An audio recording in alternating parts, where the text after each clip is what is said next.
Welcome back, my nuclear boom booms. Today, instead of playing Bloons TD battles, we're going to be talking about Bloons TD battles and the new upcoming changes that are going to happen to the game. And if we get ready for these changes, we know what's going to happen, we can prepare for them and hopefully be better off in the long run. We can make new strategies before people even understand what's going on and start owning noob cakes. So we gotta find out what the new meta is, if this is going to change the game at all. There's actually quite a few towers that are going to get updated here. We've got the Cobra, the Dartling gun, the Monkey Ace, the Monkey Village, the Mortar, the Tack shooter. We've got the Heli Pilot and the Engineer as well. So there's a lot of towers getting changed, but most of them are minor changes. There's only a few towers that we actually get major changes to. Now, first of all, we've got the Cobra over here. So a lot of people know the Cobra has been fairly overpowered, or at least if it's not overpowered, it's just like you only use the Cobra with a little bit of defense sprinkled in there. You sprinkle some stuff in there, and you can still kill people, and that's sort of upsetting. And I think that's the main reason why people don't like versing the Cobra. But what they did was they made the balloon adjustment price $500 to $550, so $50 more expensive. And if you really think about that, it's really not a big change at all. I mean, if you spam 10 Cobras, which is probably the amount of Cobras you're going to build, you're talking about $500 extra. That's almost nothing, you know, by the time you get to around 20. You can get that in 6 seconds, you know? Easily in 6 seconds. Probably less than that, especially if you're going banana farms or a really good amount of balloon income. So that change is fairly small. We'll see if it affects the game at all, but honestly, I don't think it's going to affect it very much at all. Cobra's still going to be the same thing with just a slight mini baby nerf. Misdirection. Now this is kind of interesting here. Misdirection also got nerfed, but only by $250. So we've noticed that the sending a BFB back at somebody else can be sort of hard to do, but if you do it, it's like ridiculously awesome. So anyways, they were just talking about it, like, yeah, it's been a popular tower and whatnot, but they want to change it just a little bit, especially to kind of counter the spam of 2-2 Cobras. And that makes sense, right? We don't love the 2-2 Cobra spam. So that's pretty much it for the Cobra, but we've got to move on to the Dartling gun. So I'm really happy that they did this, guys. They actually took my idea about the Dartling gun. I suggested this idea. There's a couple of YouTubers in here that sort of throw out some suggestions to NinjaKiwi. NinjaKiwi sometimes takes them, sometimes doesn't. Whatever they feel like doing, they do. But I have a feeling that this is going to be really fun to play with the Dartling gun now. It's not a game breaker. I want to point that out. 0-0 is $100 cheaper, so like, okay, we can finally start off by getting one of these guys and actually having him be a reasonable popping power tower in the early game. But that's not even the main change here. This is the real change here. We didn't change the price, we actually changed the Pierce, which is something we barely ever do to any towers ever. The Pierce used to be 3 balloons per pop, now it's 4 balloons per pop. And now, the reason why I suggested this is because I felt like the Dartling gun in battles had some really crazy problems with the reds and the blue, the group reds, the group blues, the group greens. It just couldn't handle them all, right? So but it was still fine against the pinks and the blacks and everything. So I think with this change, increasing that Pierce from 3 to 4 is only really like a 33% bonus in there. But that being said, it's still going to make the Dartling gun a decent early game starting tower. So I'm actually really happy about this. And I like that they didn't change the laser cannon or the Hydra rockets or anything, because I think if they did any sort of crazy nerfs with that thing, it might make the Dartling gun almost too powerful, especially on those longer maps. He would just be too good. Get him on round 13 and you're set forever. You know, what's going to kill you after that? Not much. So, I'm really happy about the Dartling gun. I'm actually probably going to start using this guy pretty much right away and see if I can make up some cool strategies involving the Dartling gun and maybe some sort of decent like group pop power tower, like a mortar or a cannon or something like that. I think that would be a really good combo. A little pricey, but still good. Anyways, the Monkey Ace, they messed up the upgrades they messed up the buffing last time. They mixed up the Ground Zero's price damage increase with this thingamabob, but somehow they messed that up. They fixed it now, so everything's good. Ground Zero is supposed to do more damage now against those group balloons, and the Spy Plane is supposed to be cheaper now, so it's not going to be as expensive to get a 2-3 Monkey Ace, which is kind of nice. And don't forget that guy also got buffed on the left side as well. So now the 3-2 Monkey Ace, which doesn't get used very often even now, did get buffed. And it'd be fun to check that guy out and see if he can still be used on maybe some longer maps. So don't forget about that. I know I don't really use the left side of Monkey Ace almost ever. I think most people still don't, but it is a possibility. Now moving on, here we go. We got the big changes coming in here, guys. They knew that the Monkey Village kind of needed a rework. In BT5, it makes sense because you only need one of them for the entire game. But picking a Monkey Village as your tower when you only get 4 towers is hard to do. You want towers that do pops and do things and actually can do damage, and the Monkey Village just doesn't do that. So it just really didn't have enough buffs to make it worthwhile, and that's why nobody picked it. But now, these buffs right here might make him at least somewhat worth it, especially on those longer maps. So they did change it so the 0-4 MIB call to arms ability does not stack anymore. It was kind of like a glitch in the game that made it just ridiculous to stack up on top of like a single ninja or a single tower and just have it just be oatage sauce everywhere. They fixed that thing, so kind of sucks, but it doesn't affect the game at all. But it was just for fun kind of thing. But they actually made it so we can't have fun anymore. I don't know, man. Ninja Kiwi Buzzkill? Maybe.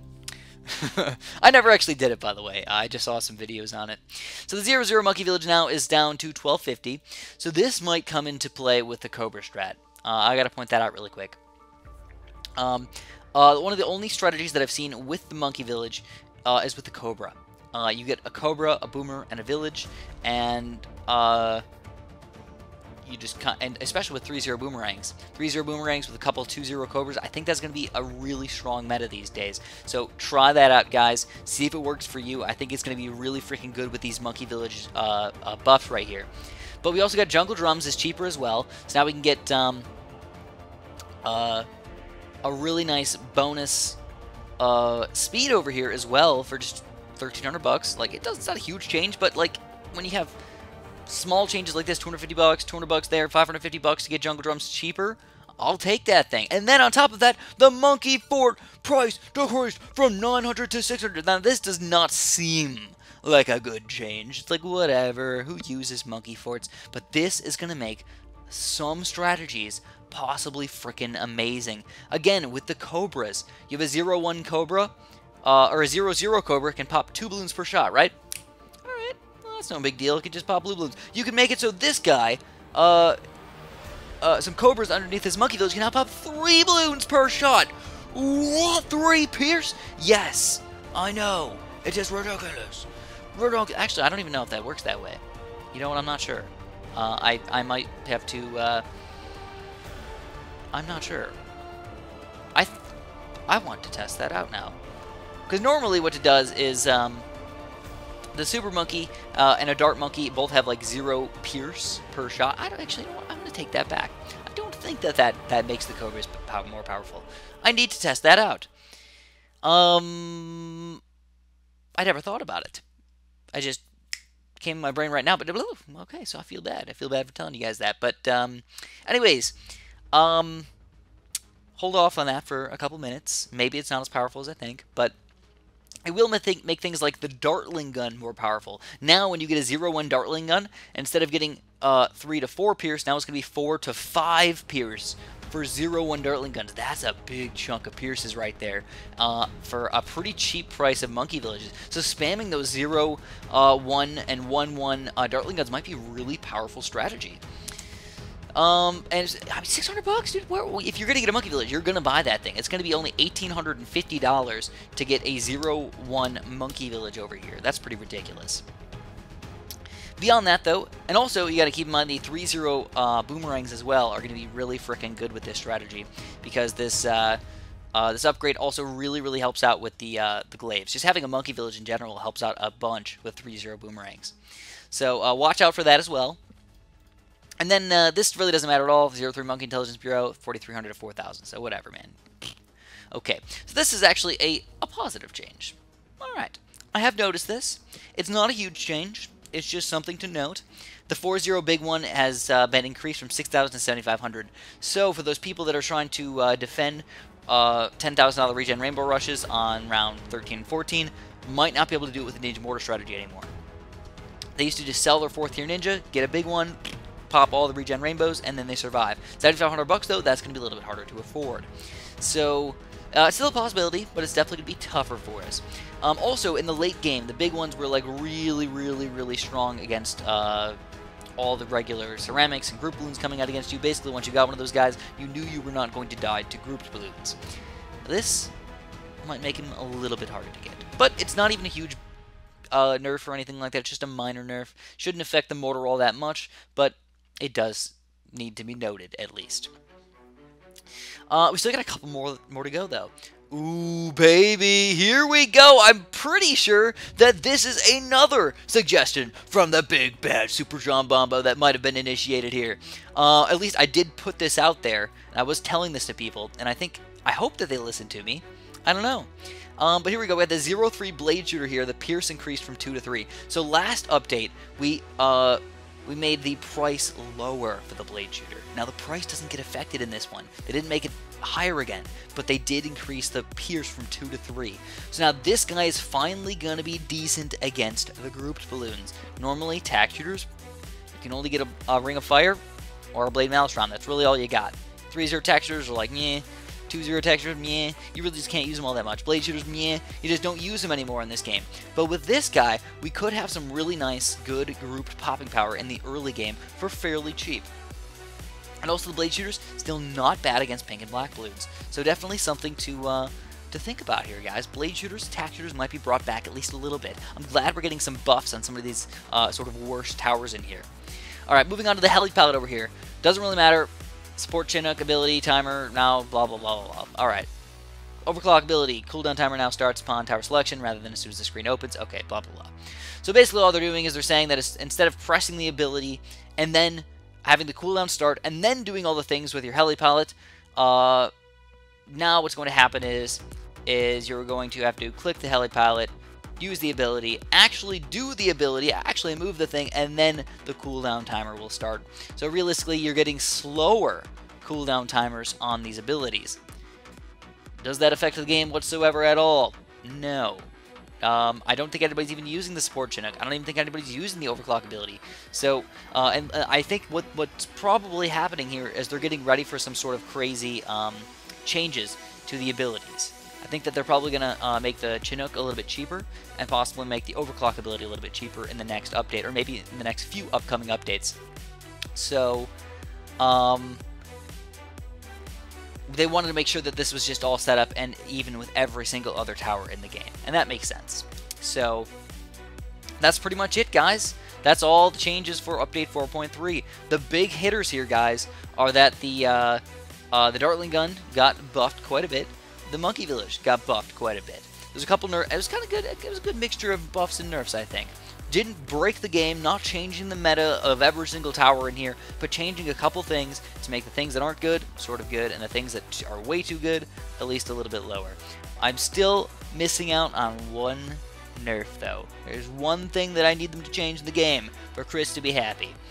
And, you know, obviously, I don't think that I don't own the game, and there's thousands of other people, even millions of other people playing Bloons CD battles out there. And my opinion, you know, my single opinion should not make the game get changed. Absolutely. But screw the price of the 4-2 Ninja. That thing sucks. I don't like it. It needs to be nerfed. Change it to 500 bucks more, and I'll be happy. 32.50. I'm good with that.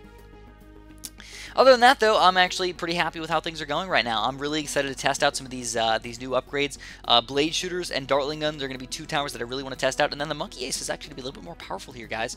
2-3 Monkey Aces are easier to get, and 2-4s are pretty easy to get as well now with the Ground Zero, and the powerhouses of them are going to make them better for late game. If you guys have any questions or you guys have any opinions on things, of course, let me know in the comments below. I'd love to hear about it. If you think I'm wrong about something or I'm stupid about something, that's fine. And also, let me know what the deal is with the 0-1 village and the Cobra. I don't know how that works. I still want to know. I'm curious. Because it also made me think about what's the deal with the sniper now. Because I always thought that the sniper's pierce got increased by 1 with the Monkey Village, and now I'm questioning that too. I think it does, but I'm just not sure. I haven't used them in so long, you know. I knew it'd be TD5, but I've never done it in battles because obviously nobody ever uses snipers on that Monkey Village, and then I just haven't ever used the Cobra Village strat. So, I've been around the block a little bit. I kind of understand these changes. We haven't played around with them yet, so of course we're gonna have to, you know, see how these changes lead into the game and everything. But of course, if you guys enjoyed this video whatsoever, please press that like button for me. I appreciate that a bunch. I don't know when the update's going to come out, but I'm guessing that it's probably going to happen for the weekend. It might even be out by the time this video comes out, because I'm going to be at work tomorrow. So, I'm going to be at work. Well, this video is going to come out tomorrow, and then that'll be the day that I'm working. So, I won't even get to find out if this video is coming out. Now, of course, the updates are not out yet, so I cannot play with these guys just yet, but that's okay. Don't worry about it too much. Anyways, thank you guys so much for watching, and have a super duper delicious day. Alright, my curiosity got the better of me. I had to test this out for you guys. I was curious about this all freaking past 5 minutes, so I decided, you know what, let's do it. Monkey Village. We're going to test this thing out. So it's a 0-0 right now, so it does not have the Monkey Fort ability. We're going to send out a green balloon really quick. I'm going to pop... Oops, let's slow this down. Slow this down. Let's get a sniper in here and see what he does. We're going to go whoop. Pops down to a red, and then pops down to nothing. Alright, that makes sense. So now let's send it a pink as well. Send it pink, down to green, down to red, down to nothing. That makes sense, right? Now what I'm going to do is I'm going to get the Monkey Fort this time, right? So let's get, let's sell this guy. I'm going to get the Monkey Fort. I'm going to send out a random green balloon. We're going to get the sniper in here, and he pops down to only a red. He does not pop it 3 layers, only 2 layers. Let's test out a pink as well. Pink goes down to green, green goes down to red, and red goes down to nothing. So the 0-1 upgrade actually does not increase the popping power. It does not increase... It does increase the popping power, but it does not increase the pierce itself. So, I know, that's goofy to think about, but I guess the best example would be like a... See, I have the tokens on, so this isn't really going to do a good job. But normally, this Dart Monkey would shoot through and hit only 1 red balloon, right? But, oops, he's got the Monkey Village. Normally, he would shoot through these guys right here and just hit 1 red balloon. But, yeah, there we go, it actually worked. Okay, perfect. And then with the Monkey Village, you'd increase it so it can pop through 2 red balloons. But it does not make it so we can pop through a blue balloon in 1 shot. It's still going to take 2 shots to pop the blue balloon, blue down to red, red down to nothing. 1 and 2. Hopefully that makes sense to you guys. It just increases the popping power. It doesn't actually increase the pierce itself. And that's why the Cobra thing does not matter for the Monkey Village. But I still think the Monkey Village with the Cobra strat is going to be really, really freaking ridiculous. We're going to have to test it out for sure and see if we can do some redonkulous stuff up in here. Up in his house. Maybe even, oddly enough, the Dartling gun will counter the Cobra strategy, though. That would be freaking sweet, dude. I would love to see that. Anyways, thank you guys so much for watching, and have a super duper delicious day.